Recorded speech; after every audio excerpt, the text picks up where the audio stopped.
Welcome back. According to reports, the chairman of the Economic and Financial Crimes Commission, Mr. Alawode, has challenged developed countries of the West to stop the impoverization of, or the impoverishment actually, of developing nations. He said, Western countries must end the impoverization of developing countries. They must reject stolen funds so that repressive governments of the affected developing countries could use the money to better the lives of the poor. Now, what are your thoughts on this? It's your view. Let it count. You can call us on 070-8066-8014. You can tweet to us at TVC_ENT and please hashtag your view. In other words, what he's pretty much saying is that, listen, these people, governments are taking money from this country to your country. Instead of you accepting this money, please send back our money so that we can develop our country. That's what I understood. I don't agree with him. You know, honestly, when the president said it too in addressing the United Nations a few weeks back, I didn't really agree with him. You know, because I felt that it is our own battle. It's our own fight. We must tighten our economy. We must tighten our systems. We must put strong deterrent against corruption. We must, if you see someone spending more than is earning, investigate such people. But asking a government that is looking for money to now say that out of his benevolence of themselves, give you back money. They need the money. If it comes to them legally in a way they can trace, then there's no problem. I don't see why we should be moving our justice system always abroad, moving our fight for corruption always abroad. If we are saying that the world is a global village and we should all somewhat be like our brothers keepers, there is that we're trying to get the world together to work more seamlessly. Now, if we have to cooperate, so if we have people stealing our own resources, impoverishing our own people, and taking their money to your country, shouldn't you, for your own benefit, really, send that money, because our people will be migrating to your country and that will be even worsening your own your own economy. So why don't you just send the money back so we can develop our country proper? I mean, that's just a different argument. But let me come to Jumoke. I would look at the messenger before I go on to the message. Is it the same Alawode that they were saying when he recovers, for example, 100 million, he declares 50 million? Yeah, that's allegations. I'm saying that he's now the one asking countries that people brought in money legally. Because look at it, how do I register a bank account? They ask me for details and things. So I legally open a bank account. The bank doesn't know that I stole the money from my company. You know, so you're now saying they should refund money that they are using to develop their own countries. We are chasing the wrong shadows. We need to clean up our own system. Look, let me use the Zani for instance. There are allegations. Let us say they now find out that she truly stole. Let's use Abacha. That is proven. Abacha that is proven. They've refunded so much from Germany, from Swiss, from America. They've refunded money. That has taken so many years in court. I'm using the Zani because that's ongoing. If you prove that she actually stole money, all you need to do is to imprison her and then say she should refund the money. She who put the money in the US will be the one to bring it back. So it's not about the US or the UK. As much as you want to say that stop collecting stolen money or return stolen money, you go and clean up your own house first. Clean up your legal system. Can I say something? Yesterday I was talking to my husband and his mother served in his father was in the military and his mother, she was a nurse for so many years. And I just asked him, you know, out of the blue that, have they been paying her pension? Because I know that she's supposed to be entitled to pension. And he said that pension matter, see, he doesn't understand it up till now. My point I'm trying to bring, the root cause for corruption, why people would embezzle money. Most times, these people that are in government, they see that by the time they are out of government, it becomes like they are, you know, they are left to their own faith. There's something that we are lacking here. Before Alawode goes to say, okay, return money, I think we should clean up our system in a way that there's a good reward system. Murayo, if you are diligent, you're hardworking, and you do your job without stealing a dime, the government should say, well done, and pay you what you are entitled to when you are out of that service. True. Not when you have a lot of people that have served all their lives, and you see, because you see, what is happening over the years, I've been looking at it. Why are people stealing so much money? Because even me, if I have ₦1 billion today, I will wonder how much I can spend. Do you understand? That people will not be stealing that billions in dollars. Because people are seeing that, come, whatever happens, Oyo is your case. I think the system, we need to clean up the system. It's a major problem that we have. It's a major time bomb. People will continue to steal money. People will continue to steal money. And I also wanted to bring to the table. 1 second. Even if we clean up our system, don't you think part of cleaning up is asking our allies to assist in this? Saying. Wait, that's where I'm going. Our allies to assist in this move. Murayo, for somebody to embezzle so much money, there's a lot of connivance, both locally and internationally. Absolutely. So I agree with him saying that they should bring the money back. But you see, even within Nigeria, there are still people that are embezzling money that, you know, there's I can't remember the body now. Once you deposit money that is supposed to be like, they flag your account and they trace that money. Once they're able to check, no, not the FCC. Once they're able to check the source of that money to see that it is pure, then they let you go. Let me take but Chidi. If not, you are tried. Chidi from Kafancha, are you there? Good morning. Hello, good morning. Good morning, ladies. sir. How is today? Very well. Go ahead, please. My contribution to the hot topic is the idea of asking UK and US to return so-called stolen funds is not the ideal thing. Our government should be very, very proactive to do the needful in order to stop the politicians and top office holders from stealing our funds, maybe to take to outside Nigeria in the first place.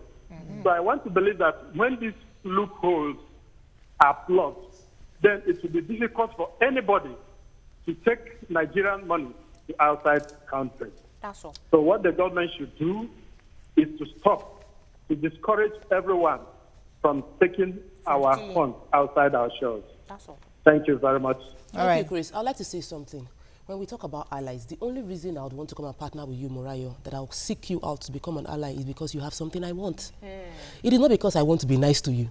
You really think the US is coming to meet us because they are nice to us? Finland ambassador came here last week and we're asking, what are we going to get from you? She couldn't answer that question because the plan of Finland is to bring their technical support because they've seen that there is money to be made here and they are here to collect. So you cannot expect people whose interest is to protect. That's an accusation. Well, that's your personal position. It's my personal. I feel it's my own theory of because international relations. Because we are developing a relationship with them, and we don't want them to assume or think that we're accusing them. Tope Makodige feels that when international bodies come to our country, Nigerians specifically must find a way to ensure that the relationship is mutually beneficial. What I've seen in recent time is that people just come, take a whole lot, and they just go. We see a lot of companies, even within Africa, that have interest here, and their employees are mainly their company. No, they hire our people. Subsidiaries are all going back to their company. I feel that we can do more in expecting that they should return to us. We must seriously. When we're tying it down, whether they have a special interest or not, I don't care. The truth is that money is important to our economy. We cannot say that because whether they have a special interest, then they shouldn't return the money. CBN's policy. Let them return the money. Don't let the money go at all. Okay, let me take Pastor Julius. Don't let the money go. Pastor Julius, what can you do? Pastor Julius, are you there? Good morning, sir. Yes, good morning, Murayo. Good morning, sir. God bless you, bunch of intelligent and patriotic women. Thank you, sir. See, from every angle you look at it, there is nothing wrong in making that request to international body. Like somebody said there, it's a global village. If there is no reason asking them to help us, then Amnesty International and other international bodies should keep quiet over what they say we do wrong. That's one. Secondly, I agree with you, okay? The person asking for this, have you people investigated what it takes for anybody to be brought into the board of EFCC? Have you investigated that? Do you know what it takes to be employed to be a staff of EFCC? Then lastly, the system you're talking about, which people drive the system? The problem of our pension is corruption. The people that have the job to make sure that these people are paid their benefits are corrupt. See, I don't know what to do to Nigerians to remove this from them. So the whole thing is totally down and bad. So there is nothing wrong in asking somebody to help us. All right. But our own internal system, who drives it, corrupt people, who want to steal what they don't need. Thank you, Pastor Julius. Appreciate it. Let's see some tweets, please. Benedict says, in as much as monies be returned, the template should be right. Tola says, let structures be put in place here in Nigeria that will prevent money laundering. We can't continue to beg foreigners. Stoba Hash says, authorities are not ready to end corruption. If we're ready to end corruption, then we should introduce capital punishment. Okay. Snitch says, I disagree with Mrs. Uwa. Whether work or no work, a thief will still steal. Anybody that has Ojukokoro will steal jare. All right, fantastic. Now, we'll have to stop there, but I wanted to quickly say that it is the banks that hold the monies, they're private, it's not the government.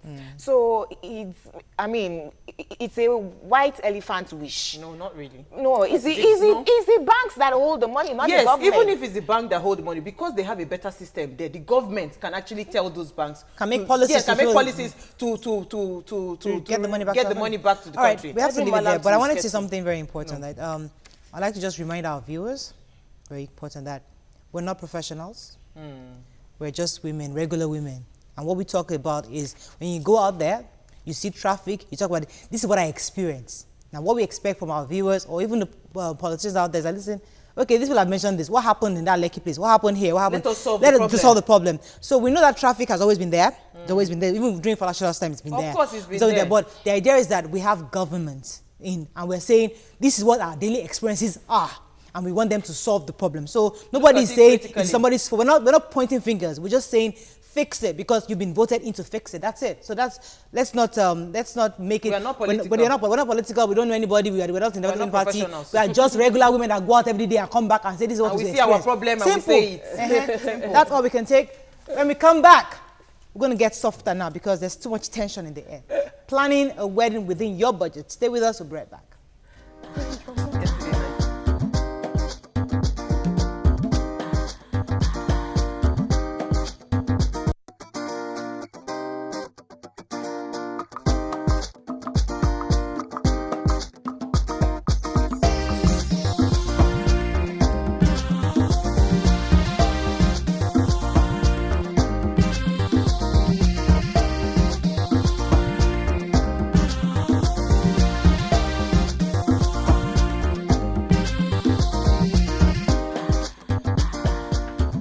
Welcome back. Now, planning a wedding is one of the most important tasks a bride or groom will always have. It is easy to get carried away and spend way too much money. We all have wants and desires, especially for that special day. But it's also important to plan based on your pocket. In a case where your budget is slim, how can one have that dream wedding that we'll remember forever? Now, joining us to discuss this is Mrs. Yemika Oshe. Welcome to the show, madam. Thank you very much. You can call us on 070-8066-8014. You can tweet to us at TVC_ENT. And please, hashtag YOURVIEW. Now, Tumoke. Now, everybody wants that perfect wedding. But you see, if you ask, the first question is like, what's your budget? When planners say, what's your budget? Yeah. Nobody really has a budget because a lot of people, they just know that I want something affordable. So let us start with, what exactly is a low budget wedding? And what would you consider a low budget wedding? May I add to that? Okay. I hear that it's possible to organize a wedding with 500,000 naira. Is that possible? Yes, I would say that is possible. In Lagos, yes. Okay. Now, I wrote something down. I'll just read. Yeah, go ahead. I know it's not a religious show, but let me just read something from Proverbs 24:27. Do your planning and prepare your fields before building your house. So definitely, when a man and a woman comes together and, they want to get married, the two of you should have a budget in mind. You should know the number of people you want to invite. You should know how big or how small you want your wedding to be. Now, to your question, yes, it is possible to have a wedding within 500,000 naira. Wow. Auntie, How? Auntie, I've discovered. There's mother-in-law. Yeah, hold on. I have discovered that what takes like the whole chunk of the budget most of the time is the venue. Okay. It's the venue that takes most of the chunk of the money. Yes. So if you're able to get a venue that you can pay maybe like 100,000 or 20,000, my church hall. Oh, fine. So if you can pay 20,000 for your church hall, of course, you can plan your wedding with the balance of 480,000 naira. Yes. Now, hold on, please. Sorry. Now, what you have to do is you have to be very, very strict about the people you want there. Let me give my example. I got married 5 years ago, and my wedding, I think we had 150 people, and plus the wedding dress, suits, the ashoke, everything was just 650,000 naira. Wow. Yes. And the ring and everything was just 600, and the hall, everything was just 600,000. Your entire wedding was 600K. Your entire wedding was 600,000 naira. 650. Your entire wedding? Yes. That's what she's And you saying. catered for Auntie, wait. You're You're not let her tell oh, us. God, she's not a negotiant. Let me help the negotiant. Because I know. See, I'm Taiwo a now. negotiant. That was wedding that she was planning a small wedding. By the time the mother would call all the relations will bring this. No, see, let me say something. The truth is that in Africa right now, especially in Nigeria, a lot of mothers, they are not considerate. You will tell your mother that I want just 50 people. My sister had to bring her wedding down to Lagos to be able to achieve that particular. She had to ship only the husband and the wife. That's my mom and my dad to Lagos, because if she had done that wedding in Kaduna, it would have been completely opposite of what she wanted. Do you understand? Because most times our parents are really, really involved. Now, for instance, I am 35. I've not gotten married in my life.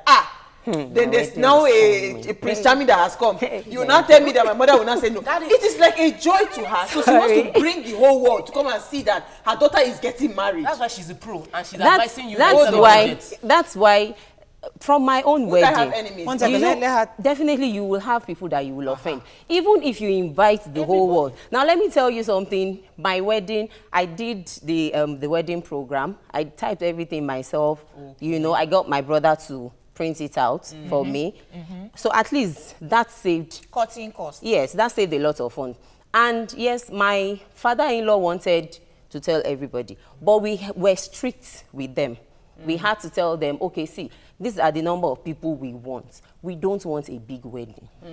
And we had to insist. We had to stand our ground that, okay, these are the number of people we want. We do not want a gbogbo thing. We had to insist. I mean, that means the bride, that's why I said, first and foremost, the bride and the groom, the man and the woman, you have to come together, agree. Let me give another example. I have a friend that got married like 2 years ago, and she had done the introduction. You know, it was a sitting room thing, and you know, she was now saying, "Oh, okay, we are not going to do any ashrabi. We are not going to do this." I said, "Oh, why now?" Even me, because we've had like our sisters, like 3 of them, they've gotten married, and of course I knew all the paparazzi, the ashrabi, the gele, and everything that we all did. But when she now told me, my first reaction was, no, why should your own be different? But later I now called her back. I said, look, if that is what you want, fine. So your parents, how are they handling it? Your parents-in-law. Eventually, do you know that they had to cancel the nikai because the people from the in-law side, they were already going to the market. Okay, this is the actual we wear, this is the gele, this is that, and they just restricted everything. And the only thing they did was just go to the registry. The food was packed, the souvenir, everything was packed right there and then. So it was only the people that were invited to the registry that attended the wedding. All right, I think, okay, well, I think let's, because I want us to help some people out there, because there are a lot of young brides out there, and they want to just get married and get over and done with, but there's a lot of pressure on what's they want a proper wedding, also something memorable. So now, using 500,000 naira as a guideline, how would you advise me to spend 500,000 naira right now? Venue-wise, food, souvenirs, the dress, the wedding. Now there are people like this charge you 100,000. Talk about 100,000 naira for makeup. So people like this, you can't use Dr. Kwe. You know, just tell us. Yes, all those things. Okay, thank you. Now, using 500,000 as guide. our guideline, fine. Like she gave an example that our church hall would take 20,000 naira. Why not? If you have a church that can even do free for the members, why not go for it? So once you know that, okay, you have cut your costs in this particular item, that is out, you have some other things there. You have your decoration, you can always rent your dress. My wedding dress is still in my 10,000, 20,000 naira. Instead of spending so much, instead of spending 50,000, 60, 70. My dress is there. It's only one person that has used it afterwards. I don't know why I use my dress. My dress costs a lot of money. Trust me. I think it's only me that knows how much that dress. But only me and my friend. But nobody knows the cost. Nobody knows the cost of that dress. My mama said I don't know the real cost of that dress. Only me and my friend, my girlfriend. So rent your dress. So you can rent your dress, get a cheaper venue. And of course, you can always engage the services of a wedding planner. And you collect 1,500. Hold on. Now, for me, the first thing I ask, like you said, is what is your budget? Once I know what your budget is, then I know that, okay, I'm not looking for the vendors that will tell me a plate of food is 1,000 naira for you. I won't do that. I won't even come and tell you that, oh, okay, a plate of food is 500 naira. I won't do that because I know that, okay, you have a budget. You have a very strict budget. A few months ago, I planned the wedding, and at the end of the day, myself and the bride, we went together, we paid for the drinks, we bought the drinks together. In fact, she was even negotiating. I thought I had very good negotiating power. By the time I saw the way she was negotiating, I was like, Auntie, Aurora now. And, you know, she was like, can't you reduce it? We are buying, the hall is just across. It's just across now, can't you? And I was like, oh, okay, fine. You know, so if you cut down, rent your dress, your venue, you can, if you have a big compound, you can always use your compound. Yes. So I will tell you, I will look for the vendors that would take so much from you. Like for things about food now, you can go to the, buy the cow yourself. You or can get buy the people to cook the food, yes. rent the plates, rent the plates, you can Exactly. get servers to serve it. Our mothers even have all those alase and all those coolers and those things, yes. That I always tell people. I'm like, your wedding day is just one day. The living up to someone else's expectation or what you see on some websites about how those people did their wedding might not necessarily be what is best for you. Because after the wedding, you will still move on. I had a policy with my husband, no debts. As at the day of my wedding, there was not one single bill. As a makeup artist, I've gone to weddings and I was waiting to be, when they sprayed the money, the chief bridesmaid will count the money and then give me as my balance. I felt I wasn't going to do this, and I think that we should promote brides to have a policy of no debt. Not after the wedding, you are still paying for wedding dress, balance of this one, balance of that one.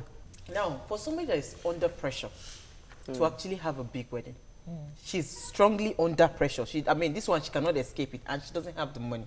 What do you advise her to do? Okay, who's putting her under the pressure? The parents? The pressure is everywhere. The parents. Now, I find I'm a wedding planner, but I would always advocate that you make up your mind what you want. Bride, groom, make up your mind what you want. Make up your mind how much you want to spend. Don't let anybody put you under pressure. After you get married, who is going to start paying all the bills? I have a question. The person putting her under pressure, are they going to foot the bill? If they are, there no problem. No problem. Exactly. I say I have budget of 500,000. You say I should come and do wedding of 5 million. 1 How? million. Pay for it. Am I going to let them be the one to pay for it? Let me take this call. Obi, are you there? Hello? Morning, please go ahead. Yeah, my name is Mr. Obi from Surulere. Go ahead, Mr. Obi. From Surulere. Go ahead, sir. Go ahead. I can hear you. Okay, thank God the topic you have today is a very nice one. Wedding planning, a lot of people do it because they saw somebody else rented national stadium or national theater for the event, and somebody wants to wreck his account for that purpose. So the best thing is cut your coat according to your clothes. Not even your size now. Now, just like the event planner there said, what is your budget? Like if you have 500,000, then you know how to cut it out, and yeah, if you can minimize cost for the event venue. Yeah. All right, thank you so much. Now, there's not a trend that we see where people do Ashwebi, they buy Ashwebi for 5,000 naira, they charge you 20,000 naira. Very bad. So that they can use part of the money for the wedding. Yeah. That. Now, do you think that is strategy? Because some people use it and actually it works, where at least you have some money to pay for people like Tokwe, you can pay, makeup, pay this, pay that. The market stock, but Tokwe is affordable. Very affordable. Just 100K. But is that a strategy to inflate the cost of that? So Ashwebi is an avenue to get revenue. Well, for some people, that's a strategy. That's I would call it that like a business strategy, so to speak. You know, you're buying your Ashwebi and the gele for say 2,500. And you're asking people to pay maybe 3,000. 3,000 is no, sorry, 5,000, like 5,000. And you know that, okay, from this extra 2,500, I'll be able to get the souvenirs. Must there be souvenir? Please. Well, first of all, must there be souvenir? It is not a must. Yeah. There's nothing compulsory at It's not compulsory for there to be Let me souvenirs. take this call. Linus, are you there? Yes, Mariah. How are you? Very well, sir. I hope your husband enjoys you so well. Oh, the way you present yourself here, God will bless you, my dear. Oh my God. My dear, this issue is very, very important. And those who are Christians, the issue of how much you spend for your wedding shouldn't bother you about marriage. I understand that you can take 3 or 4 of your friends as witnesses for your wedding. And you engage yourself, the priest will bless you and give you the rings. Then you swear before God to go and do your marriage. You don't need all this too much money. It's our tradition and the culture and it's what we are copying from other places. If you look at this wedding thing, you also look at how we bury people today in our country. You have to go and borrow money even now to go and bury somebody. So we must look at these things and cut down and listen to God, who instituted the marriage. So it is not about flamboyance and all those expensive weddings. Those who have money can please themselves. Yeah. But can I say who don't have money, have to cut their food according to their cloth. Thank you so much, sir. Let me come to Uwa first. Then I'll come to Uwa. I want to ask a question because, you know, from all the things I've been hearing you say, me, I like to have a very, very, you know, within my budget wedding, but I want it to be quality and classy. I don't want it to you just come and you don't have anniversary. That's next year, the 10-year anniversary. That's the 10-year anniversary. You will contribute money, all of you. At least 100K is already 500K. You know, the thing is now, because you see abroad, when you have, for instance, now you want to do your makeover in your house, for instance, somebody can come and say, okay, they can refurbish, you can make everything within a particular budget.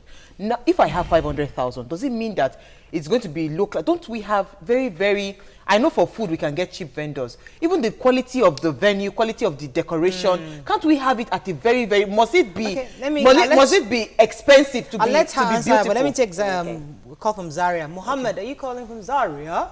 Yeah, how is Zaria this morning? Good. Zaria is fine. Good, go ahead. Zaria is fine. Yes, go ahead. Yeah, how are you all? Okay. Morayo, Odije, Dale, James, good morning to everyone. Good morning. You are doing a very nice job. Thank you, sir. But this your marriage country, does it concern the Islamic or Christian or only Christian marriage? All the wedding. Fine. How's that when they had 5 days? No, that's for the big men wedding. Big men. Serious matter. I'm listening to you, Mohammed. Go ahead. Okay. Yeah? It's a long distance. It's a long. Zaria is far. Zaria is Kaduna waiting. It's not too far. When I think Zaria, I'm thinking Zaria. It's not that far. You know, classy. So can it be classy and still affordable? Yes, you can still have your quality decoration. Not that somebody will just carry cake, bo. No. It's the money that I pay. You can still get very wow decoration. Okay. You can still have a very lovely cake. Now you can still get your a 3-tier cake for 30K, 40K. You kidding? Good quality. Yes, yes. Lovely That's why taste. you use wedding And planner. the guy that did our cake, that first anniversary, fantastic guy. Right? Yes, and you can still get your decorations too for, say, like 120, 100,000 Out of or 500. less. But Now, remember I mentioned something, your budget, then how many people are you expecting? Let's say 200. If you're expecting to, with okay, 500. like, Can't be 200 now, that's like impossible. now, Expect 200. like presently we have, okay, there is promo, you know, some wedding planning companies, they do promo, especially towards the end of the year, and they really like crash their prices. And it's not as if the wedding planner is not making something profit. from it. They are still making profit from it. And if ordinarily you can spend like 600,000 and you get you even have security, you have ushers, you have your cake, you have deco, you have Now you're food. talking, I will Yes, contact you. and if you have things like that, with All right, all within 600,000. Let me take Blessing. Blessing, are you there? Yes, I'm here. Good morning. I Go want ahead, to Blessing. speak about the wedding. I think that 500 is too much. You can use even 200 to plan a wedding. Oh, God bless you. Yes, You are it's super. possible. Okay.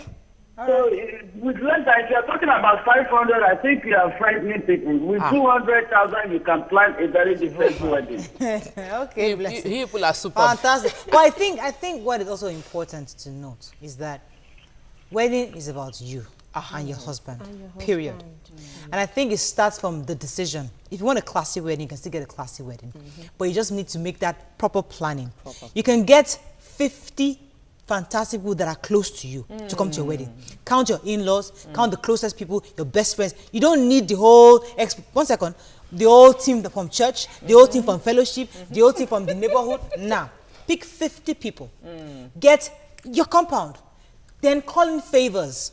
Get people, your friends, who's the event planner. Call Jumoke, who's your friend? Jumoke, please, I have an event. Call you. Get me the microphone, get me this. Call in favors. If not people who do makeup, call in to talk with my girlfriend, come and do makeup for me. That's free. You have venue free. Leveraging. Call in favors. Call your girlfriend to handle the caterers, to help you go to the market, just like you went with your friend. Go to Ikmori, look for a sponsor cheap, one carton for 4,000 naira mug. Put happy wed married. You know, you can actually plan. It's about you deciding what you want. You can actually, I agree with the woman that says 100,000 naira. If you sit down and say 50 people is what I want. When my mother was 60 years old, I said, Momsi, we sat down together in her living room. We planned it. She called in her favor, what they call her place, on Kingsway Road in Nikoyi. Mr. Ayaku gave us golden gates free of charge, no chichi. Her friend gave her the ensemble share. Her cousin bought her what she wore.